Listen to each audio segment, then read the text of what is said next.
Hello friends, Jananayakan ആദ്യമായി release ചെയ്യാൻ പോകുന്ന സോങ്ങിന്റെ ഒരു മാസിക അപ്ഡേറ്റ് ഉണ്ട്.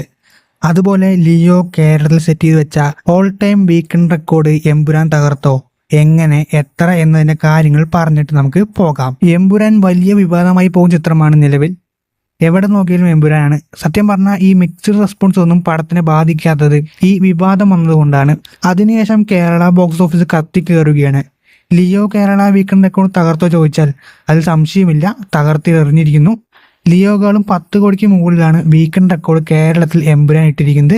Leo first 4 days Kerala collection 32 കോടിയാണെങ്കിൽ എമ്പുരാൻ 42 കോടിക്ക് മുകളിലാണ് ഇട്ടത്. അതുപോലെ ലിയോ എടുത്ത ഫാസ്റ്റസ്റ്റ് കേരള 50 കോടിയും എമ്പുരാൻ തകർത്തു.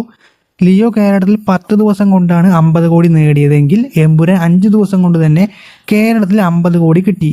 സോ അങ്ങനെ നമ്മുടെ കേരള റെക്കോർഡ്സ് എമ്പുരാൻ്റെ കയ്യിലായിരിക്കുകയാണ്. ജനനായകൻ ആദ്യ ഗാനം തീപ്പൊരി ആകാനുള്ള എല്ലാ സാധ്യതകളും കാണുന്നുണ്ട്. ഒന്നാമത് അതൊരു സെലിബ്രേഷൻ ഫാൻസിന് വേണ്ടിയുള്ള സോങ് ആണ്. രണ്ടാമത്തത് അനിരുദ്ധ് മ്യൂസിക്കിലാണ്.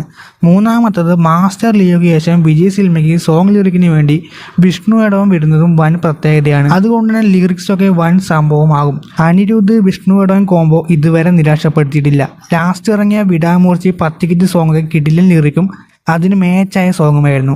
ഇനി നെക്സ്റ്റ് ജനനായകൻ കിടിലൻ സോങ് തന്നെ നമുക്ക് റെഡി ആയിരിക്കും. നിങ്ങൾക്ക് എന്ത് തോന്നുന്നു? ബേഡാസൊക്കെ പോലെ ഒരു ഐറ്റം വീണ്ടും ജനനായകനിൽ ഉണ്ടാകുമോ?